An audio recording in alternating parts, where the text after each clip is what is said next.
ከጦርነት መማር ያልቻለ ድርጅት ነው ማለት ይቻላል። ከጠቅላይ ሚኒስትሩ ጀምሮ የህወሓትን ጉዳይ አሁን በመተቸት ከዚህ በፊቱ ተው በሏቸው ለሰላም ጥረት ማድረግ ይሻላል በሚል በተንቆለጳጰሰ ቃል ሳይሆን በቃ ህወሓት አዲስ ነገር የሚፈልግ ድርጅት አይደለም በሚል ጠንከር ያሉ ቃላቶች መናገር እንቅስቃሴውንም መንቀፍ ጀምረዋል። በቃ አንድ የማፊያ ቡድን ነው ስልጣን የያዘው እንጂ ህጋዊ የሆነ ድርጅት አይደለም። ከህወሓት ጋር በማገናኘት ለመጎተት ለማስተጓጎል እየሞከረ ስለሆነ ጦርነት ቢቀሰቀስ ትልቁን ድርሻ የሚወስደው ለመቀስቀሱ የፌዴራል መንግስቱ ነው የሚል ክስ በትላንትና ነው ወይስ ከትላንት ወዲያ መግለጫ አውጥቶ እንደዛ ልኮ ምንድነው ደብዳቤ ለጠቅላይ ሚኒስትሩ ልኮ ክስ ሲያቀርብ ነበር። አንድ ኃይል ጠላት ኃይል በለው ያው ገፍቶ ሲመጣ ዝም ብለህ ስለ ሰላም ብቻ የሰበክ አጠብቀው እና መንግስት አሁንም ያው ወደ ተገዶ መግባቱን ያሳይ ማለቱ ነው። ያው ተገዶ እየተገባበት ያለ ጦርነት ነው።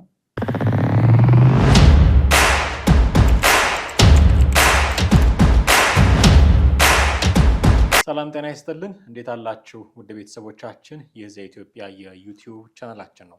ጥላሁን አክሊሉና እማህ ደገፋ በወቅታዊ ፕሮግራማችን ወደ እናንተ መጥተናል። በዛሬው ፕሮግራማችን ህወሓት ጦርነት ለመጀመር በስፋት የተዘጋጀ እንደሆነ የሚገልጹ ሰሞናዊ መረጃዎችን በደንብ እየሰማን ነው። ህዝባዊ ውይይቶችን ሲያደርግ መሪዎቹም የሚናገሩት የሚያስተጋቡት እሱኑ ነው። ይህንን ጉዳይ ከባልደረባዬ ጥላሁን አክሊሉ ጋር በመሆን እንቃኛለን። እስከ ፕሮግራማችን ፍጻሜ ድረስ አብራችሁን ቆዩ። እንዴት አለህ ትልይ? ሰላም ነኝ፣ እግዚአብሔር ይመስገን አለን። እንግዲህ ህወሓት ጦርነት ለመጀመር ስለመዘጋጀቱ በጣም በስፋት እየተገለጸ ነው የሚገኘው። ከፌዴራል መንግስቱ ጋር ያለው ግንኙነት፣ አጋሮቼ ከሚላቸው አካላት ጋር ያለው ግንኙነትን ወደ ውስጥ ገባ ስንል እናነሳዋለን። ግን እንደው በጥቅሉ ጦርነት ለመጀመር መዘጋጀቱ በስፋት መገለጹ በራሱ አሁን የፖለቲካውን ወሬ ህወሓት ጦርነት ሊጀምር ነው የሚለው ነገር መቆጣጠሩ በራሱ ምን አይነት ስሜት ይሰጣል?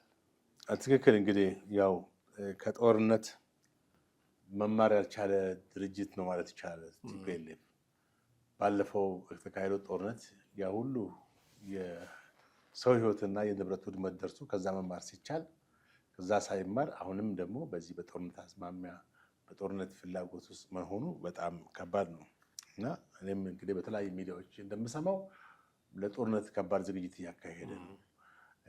ወጣቶችን እየቀሰቀሰ ነው። ወደ ማሰልጠኛ እየወሰደ ነው። በብሔራዊ ውትድርና በግዳጅ ብሔራዊ ውትድርና በአፈሳ መልክ ወደ ጦርነት እያዘጋጀ ነው። ትጥቅ ፈተው ወደ ማህበራዊ ጉዳይ ማለት ወደ ስራቸው የተመለሱትን ወደ ህይወታቸው ማለት ለመምራት ወደ ተለያየ ስራ የተሰማሩትን የቀድሞ ሰራዊት አባላትን መልሶ እያደራጀ እና እያስታጠቀ እንደሆነ ነው የምንሰማው። ይህም እንግዲህ በቃ ያው ቲፒኤልኤፍ ቀድሞም የጦርነት ስሜት ያለውና ለጦርነት ሁልጊዜ በጦርነት ውስጥ ነገሮችን ሁሉ ማድረግ የሚፈልግ ነው። አሁንም ወደ ጦርነት መግባት እየተንደረደረ ያለ ድርጅት ነው ማለት ይቻላል። ከዚህ ጋር ተያይዞ የፌዴራል መንግስት ከዚህ በፊት እንደነበረው አሁን ነገሮችን በዝምታ አይደለም የሚያይ ያለው። የመንግስትን አቋም የሚያንጸባርቁ ሚዲያዎችን ብታይ በጣም በተከታታይ ከሃዲው ህወሓት፣ አጥፊው ህወሓት፣ ለጦርነት ፈላጊ ህወሓት የሚሉ ዶክመንተሪዎችን ሲሰሩ ታያለ። ማህበራዊ ሚዲያዎቻቸው ላይም እሱን የሚያንጸባርቅ ነገር ፖስት ሲያደርጉ ታያለ።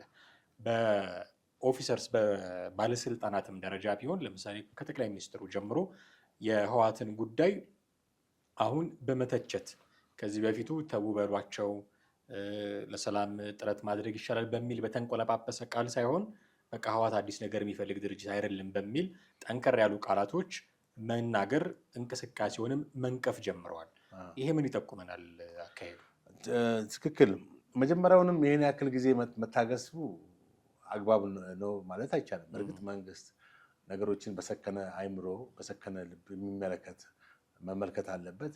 ቢሆንም ይሄን ያክል ገፍቶ እስኪመጣም መጠበቅም አልነበረበትም። ምክንያቱም በክልሉ አሁን በቃ አንድ የማፊያ ቡድን ነው ስልጣን የያዘው እንጂ ህጋዊ የሆነ ድርጅት አይደለም እና ማለት የፖለቲካ ፓርቲነትን ካባውን አውጥቶ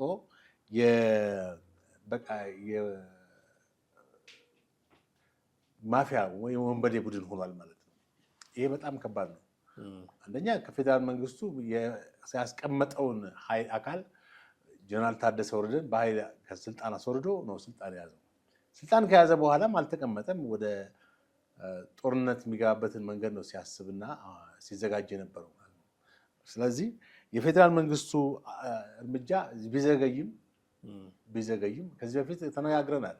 በዚህ ቦታ ላይ በሰራናቸው ፕሮግራሞች ባደረግናቸው ውይይቶች ላይ ፌዴራል መንግስቱ እስከ መቼ ነው ዝም የሚለው፣ ለምንድነው ጣልቃ የማይገባው በሚል ብዙ ሀሳቦች አንስተናል። ምክንያቱም የቲፒኤልኤፍን ሁለንተናዊ አስተሳሰብ በመውሰድ ለጦርነት ያለውን ኢንትረስት በማየት ፌዴራል መንግስቱ ችላ ኢግኖር ሊያደርግ አይገባም። ምክንያቱም ከዚህ በፊት በነሳው ጦርነት የወደመው የሰው ህይወትና የጠፋው ንብረት የወደሙት የመሰረተ ልማቶች አጠቃላይ በትግራይ ክልል ብቻ አይደለም፣ በኢትዮጵያ ላይ ነው አጠቃላይ ጦሱ የደረሰው። መንግስት እስከ 100 ቢሊዮን ብር ነው አውጥቷል የተባለው ለዚህ ለጦርነት። እንግዲህ ይህ ማለት በአሁኑ ሰዓት ባለው የሀገራችን ኢኮኖሚ የደቀቀ ኢኮኖሚ አንጻር ስትመለከተው ብዙ ፈታኝ ነገሮች ናቸው ሊጋረጡ የሚችሉት። ስለዚህ እዚህ ሳይፋፋም እዚህ ጋር በጣም ራሱን ሳያደራጅ ነው መጀመሪያውንም በእንጭጩ ሳይቃጠል በቅጠል እንደሚባለው እንደዛ ማድረግ ነበረበት። ኦኬ አሁን ተደራጅቷል። ስለዚህ መንግስት ምንድነው ማድረግ ያለበት? መከላከያውን አሁንም ሰራዊቱን ማደራጀት ግዴታው ነው። እንግዲህ ምክንያት አንድ ኃይል ጠላት ኃይል በለው ያው ገፍቶ ሲመጣ ዝም ብለህ ስለ ሰላም ብቻ የሰበክ ጠብቀው እና መንግስት አሁንም ያው ወደ ተገዶ መግባቱን ያሳይ ማለቱ ነው። ያው ተገዶ እየተገባበት ያለ ጦርነት ነው። ስለዚህ በዚህ ጦርነት ደግሞ የግድ የቲፒኤልኤፍን ሩጫ ማጨናገፍ አለበት፣ መቁረጥ አለበት። በቃ አንደኛ በዚህ ጦርነት ብቻውን አይደለም እንግዲህ ተዋጋ ያለው ማለት እንደውም ደብረጽዮን ፉከራ ሁሉ እንትን ብሏል አይደል? ስለዚህ በሚያደርጋቸውን እንቅስቃሴዎች በየጊዜው በመከታተል እርምጃ መውሰድ አለበት። ከዚህ በኋላ ለሰላም ያለው ሁኔታ በጣም ጠቧል። ቲፒኤልኤፍ እንደገና ወደ ዋናውን የሰላም አጀንዳ አይደል ፕሪቶሪያውን ሰብሮ ወይም ረግጧል። በቃ ከዚህ በኋላ ምን አይነት ሰላም ነው ከህወሓት ጋር የሚኖረው? በየትኛውም መስመር ከቲፒኤልኤፍ ጋር ሰላም ሊኖር የሚችልበት ይሄ መንግስትና ህወሓት ሊታረቁ የሚችሉበት መንገድ አይኖርም። ሴጣንና እግዚአብሔር ታረቀ ማለት ነው እንደዛ ከሆነ። ምክንያቱም ትልቁን የፕሪቶሪያ ሰላም ስምምነት ከዛሬ 4 ዓመት ነው ስንት ዓመት በፊት የተካሄደው 2015 3 ዓመት በፊት የተካሄደውን ስምምነት ነው የጣሰው። ከዚህ በላይ የለም። ስለዚህ መንግስት ምንድነው ማድረግ ያለበት? አሁን ስለ ሰላም ዝም ብሎ ካወራ ህወሓትን በተመለከተ የመጨረሻ የዋ መንግስት ነው ወይም ህወሓትን አሁንም በቅጡ አላወቀውም ማለት ይቻላል። የተጠያቂነቱ ድርሻ ግን ምን ያክል ነው? አሁን ህወሓት አንተ እንዳልከው የፕሪቶሪያ ስምምነቱን ጥሶ ጊዜያዊ አስተዳደሩን መፈንቅለ መንግስት ሊባል በሚችል ደረጃ አስወግዶ ደግሞ ሲተገበሩ በጣም አምባገነንነቱን የሚያንጸባርቁ ህጎች ሁሉ አውጥቶ አፈና እያደረገ እገታ የሚመስሉ ነገሮችን ወጣቶች ላይ እያደረገ ለጦርነት በቃ ጫፍ ላይ የደረሰ አይነት አካል ሆኗል። ግልጽ ነው ብዬ አስባለሁ። የፌዴራል መንግስቱን ግን በተቃራኒው ተጠያቂ የሚያደርጉ ደግሞ ወገኖች አሉ። አሁን የፌዴራል መንግስቱ አንተ ቅድም እንዳልከው እስካሁንም መዘግየት አልነበረበትም፣ ዝም ማለት አልነበረበትም፣ ኮስተር ማለት የነበረበት ከዚህ በፊት ነው የሚሉ ነገሮችን ስታነሳ ነበረ። ሳልሳይ ወያነ ትግራይ የሚባለው ፓርቲ የትግራይን ጥቅሞች ፖለቲካዊም ኢኮኖሚያዊም ጥቅሞች ከህወሓት ጋር በማገናኘት ለመጎተት ለማስተጓጎል እየሞከረ ስለሆነ ጦርነት ቢቀሰቀስ ትልቁን ድርሻ የሚወስደው ለመቀስቀሱ የፌዴራል መንግስቱ ነው የሚል ክስ በትላንትና ነው ወይስ ከትላንት ወዲያ መግለጫ አውጥቶ እንደዛ ልኮ ምንድን ነው ደብዳቤ ለጠቅላይ ሚኒስትሩ ልኮ ክስ ሲያቀርብ ነበረ። የፌዴራል መንግስቱን ቦታዎቻችንን አልመለሰም፣ በጀት አላከልንም እና ኢኮኖሚያዊ ጥቅማችንን አላስከበርልንም የትግራይን። ስለዚህ አብዛኛውን ድርሻ ጦርነት ቢወሰድ አብዛኛውን ድርሻ የሚወስደው የፌዴራል መንግስቱ ነው የሚል ክስ ደግሞ ያቀርባል። ሊወስድ የሚችለው ድርሻ ምን ያህል ነው? መቼም ሁለቱም ወገን ከጥፋቱ ንጹህ ናቸው ብሎ መናገር ትንሽ አስቸጋሪ ነው የሚሆነው። እጹብ ድንቅ ናቸው እንደዚህ ብሎ መናገር ከባድ ነው የሚሆነው። የየራሳቸውን ድርሻ መውሰዳቸው አይቀርም። ጦርነት በአንድ ወገን ሰላም ፈላጊነት ወይ በአንድ ወገን ጦርነት ቀስቃሽነት ብቻ የሚመጣ ላይሆን ይችላል። የሁለቱም የየራሳቸው ጥፋት ሊኖር ይችላል እና እንዴት ነው የምንወስደው ድርሻቸውን? አሁን ህወሓት ብቻ ነው ጦርነት እንዲቀሰቀስ እያደረገ ያለው ወይስ ሳልሳይ ወያነ እንደሚለው የፌዴራል መንግስቱ ደግሞ ለዚህ አስተዋጽኦ አለ ወይ ማለት ነው? በእርግጥ አሁን ዲቴል ነገሮችን ያው ማየት ሊያስፈልግ ይገባል። አንዳንድ ነገሮች መንግስት ከፕሪቶሪያ ስምምነት በኋላ እንዴት ነው ከቲፒኤልኤፍ ጋር የነበረው ግንኙነት፣ እንዴት ነው ትሪት ሲያደርግ የነበረው? አሁን ህወሓት ባለ ማለት አሁን ያልከው ፓርቲ ምንድነው? ሳልሳይ ወያኔ ባልከው መንገድ መንግስት በጀት ማቋረጡ ቦታዎችን ደግሞ ነው አልመላ ወልቃይትን ይሄ እንግዲህ ራሱን የቻለ የፖለቲካ ጉዳይ ነው። መንግስት ወልቃይትን ሊሰጥና ሊነጥቅ የሚችልበት ማንዴት ኦቶሪቲ ያለው ማለት አትችልም። ምክንያቱም ይሄ በሁለቱም ክልሎች መካከል ያለ ታሪካዊ ቁርሾ ነው። ህወሓትም ይሄ መንግስት ከመምጣቱ በፊት ህወሓትም የኔ ይኖራል፣ የአማራ መስተዳድርም የኔ ይኖራል። ስለዚህ ይሄ በሁለቱ እንትኖች መካከል ያለ በጣም ከባድ ቅራኔ ነው። ሁለተኛው ደግሞ የበጀት ጉዳይን በተመለከተ ነው። ቲፒኤልኤፍ እንግዲህ ያው ህወሓት ማለት ብዙ ጊዜ ኮምፕሌን ያደርጋል በበጀት ጉዳይ። እንደውም አንድ ጊዜ ላስት ይር ነው መሰለኝ በዚሁ ዓመት ነው እንጂ ከአደጋና መከላከል እንትን የተቀረበለትን በዚህ በቀጥታ ለመሳሪያ መግዣ ሲጠቀምበት እንደነበረ ነው ይፋ የወጣው። ስለዚህ የፌዴራል መንግስቱ ለምን አቋረጠው የሚለውን እንግዲህ መመርመር ሊያስፈልግ ነው። በእርግጥ ከፌዴራል መንግስቱ የሚደርሰውን በጀት በትክክል ቲፒኤልኤፍ እየተጠቀመ ነው ወይ ወይንስ ለወታደራዊና ለመሳሪያ መግዣ ስላዋለው ነው ያቋረጠው የሚለውን ነገር በጣም መጣራት ያለበት ነው።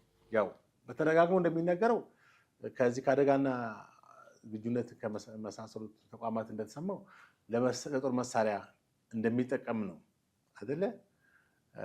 አይጠቀምም ብለን ልንከራከርበት የምንችለው ፓርቲ አይደለም ህወሓት። ከታሪኩም አንጻር ብዙ ጊዜ ይህን ሲያደርግ እንኳን በዚህ በደርግ ጊዜም ጫካ ያለም ይህን ሲያደርግ ነበር።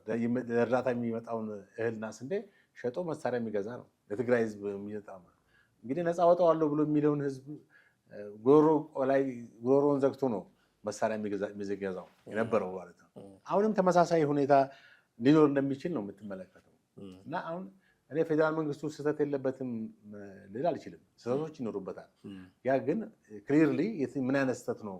በጀቱን ዝም ብሎ ከመሬት ተነስቶ ነው ወይ አቋረጠው ምንም ችግር ሳያይ የሚለውን ነገር ደግሞ ማየት ያስፈልጋል። ዝም ብሎ በግዴለሽነት መልቀቅም ራሱ ሌላ ጥፋት። ሳልሳይ ወያኔ የሚባለው ምን ያህል ራሱ አሁን ከቲፒኤልኤፍን የሚቃወሙ ድርጅቶች አሉ። ያነሳቸው ጥያቄዎች ራሱ ከቲፒኤልኤፍ ነገር የሚመስለው በቀደሙን ስብሰባ አልተሳተፈም። አዲስ አበባ ላይ ያለው 4 እንትኖች የትግራይ ፓርቲዎች ሲሳተፉ እሱ ጋር አልነበረም። ስለዚህ ሳልሳይ ወያኔ የወያኔ የበኩር ልጅ አይነት ነገር ነው ሁኔታውን ስትመለከተው። በመሰረቱ ለወያኔ መብት መከራከሩ የሚገርም አይደለም። ከዚህ አንጻር ስሙም ነው የያዘው ሳልሳይ ወያኔ የወያኔን ስም ነው የያዘው እና አሁን በአጠቃላይ ቲፒኤልኤፍ ከዚህ ከጦርነቱ ጋር በተያያዘ ያደረጋለው እንቅስቃሴ የዚህ የኦሊጋርኪ አይነት ነው። ኦሊጋርኪ ማለት ምንድነው? ይሄ ጥቂት እንትኖች ስብስቦች ብቻ የጋራ ጥቅም ለማግኘት የሚያደርጉት እንቅስቃሴ ነው። በዚህ ላይ ሮበርት ሚሼል የተባለ ጀርመናዊ ስለ ኦሊጋርኪዝም ምን እንደሆነ ጠቅሶ ነበር።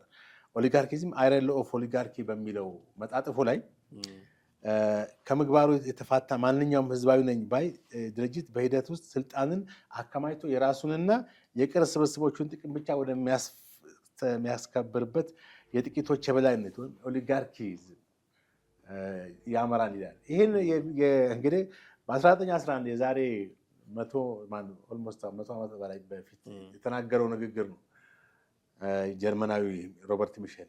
ይህን የእሱን ሀሳብ ስትመለከት ዛሬ ህወሓት እያካሄደው ያለውን ነገር ትመለከታለህ። ህወሓት ተደጋግሞ እንደሚነገሩ የአንድ አካባቢ ስብስብ ከአድዋ የተውጣጡ ሰዎች ናቸው ይህን ቲፒኤልኤፍን የመሰረቱት ነው ይባሉ እንደገና ደግሞ ከአንድ ከተማም በአንድ አካባቢ በአንድ ቦታ የሚተዋወቁ ሰዎች ስብስብ ነው። በስልጣን ላይ ያሉትን ሰዎች ስትመለከት በቤተ ዘመድ የተያዘ ነገር ነው የሚመስለው እና እነዚህ ሰዎች የጥቂቶችን ፍላጎት ለማስጠበቅ እና የጥቂቶችን መብት ለማስከበር የሚንቀሳቀሱ እንደሆነ ትመለከታለህ። ተደጋግሞ ግን እነሱ ምንድን ነው የሚሉት?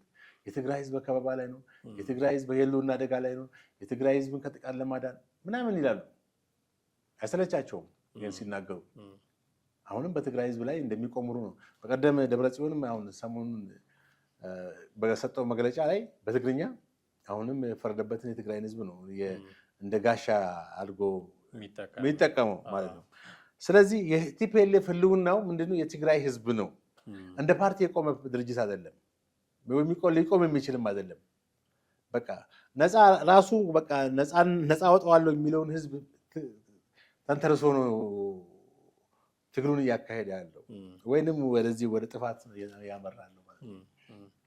የአንዳንድ ወገኖች ስጋት አሁን የተጨበጠ የጦርነት ስጋት አለ የሚል ይህንን ሀሳብ መግዛት አለብን። ኦፍኮርስ ነገሮች ሁሉ ወደ ጦርነት የሚያመሩ እንደሆነ አይተህ የምትገምታቸው ነው። ምክንያቱም መቀሌም አዲስ አበባም ያሉ ሰዎች የሚሰናዘሯቸው ቃላት አሁን ከሰላም ለመፍጠር ከሚደረጉ ቃላት እጅግ በጣም የራቁ ናቸው። ስለዚህ ቀጣዩ ሎጂካል ሲኩዌንስ የሚሆነው ጦርነት ሊመጣ ይችላል የሚለው ነገር ነው። ኤክስፔክትድ ነው። ግን እንደው ጭልጥ ብለን በዚህ ሀሳብ መወሰድ አለብን ወይ? ትንሽ እንደው ሩም ሰላማዊ መፍትሄ ሊያገኝ ይችላል ብለን መውሰድ የለብንም ወይ? በቃ ጦርነት ሊጀመር ነው ተብሎ እጁን አጣጥፎ መቀመጥ አስፈላጊ ነው ወይ? የብዙ ሰው ስጋት ነው። ከስጋት አልፎ በቃ አሁን መሬት የረገጠ ነገር ነው። ከዚህ በኋላ ጦርነት አይቀርም የሚባልበት ደረጃ ላይ የተደረሰ ነው። ጦርነት እንትና ይላ ማናቸው አቶ ልደቱ አያሌው ደጋግሞ ይናገረዋል።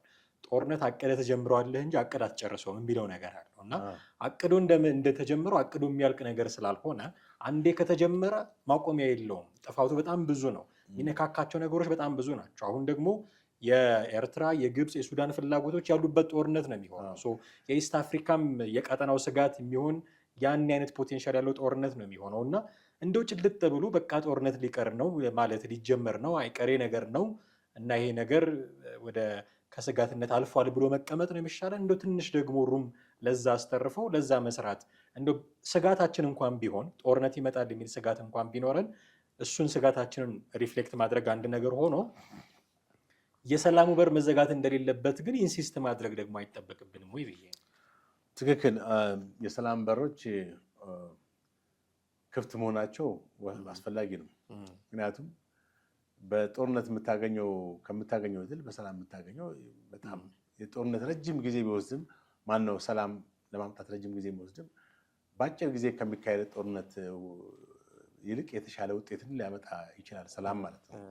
ስለዚህ እንዳልከው አቶ ልደቱ ጦርነት ታቅዶ ይጀምራል እንጂ ጦርነት ታቅዶ መቼ ምክንያቱም አሁን ጦርነት የጀመሩ ሀገሮች አሉ።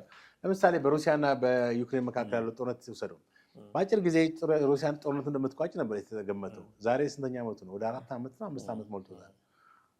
በሌሎችም ሀገሮች ያለውን ጦርነት ስትመለከተው እንደዚሁ እንደ ቀላል ይጀምርና ረጅም ጊዜ ይፈጃል እና በዛ ላይ ደግሞ በዚህ በሚፈጃባቸው ዓመታት ውስጥ ደግሞ የሚወድመው የሰው ሕይወትና ያልቀውን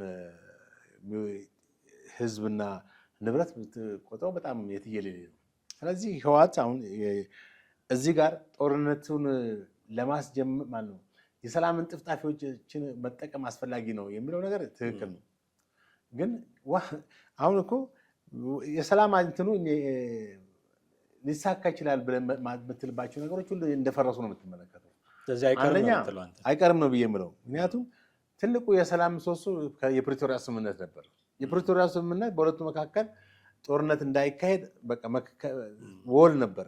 ደግሞ እኮ የፕሪቶሪያ ስምምነት እነዚህ ሰዎች ቁጭ ብሎ መነጋገር እንደማይቸግራቸው ማሳያ ነው። እነማ ቲፒኤልኤፍም የፌዴራል መንግስቱም ሰዎች ከዚህ በፊት ፕሪቶሪያ ሄደው ተነጋግረዋል። ስለዚህ አሁንም መነጋገር እንደሚችሉ ማሳያ ነው ብዬ አስባለሁ። ትክክል።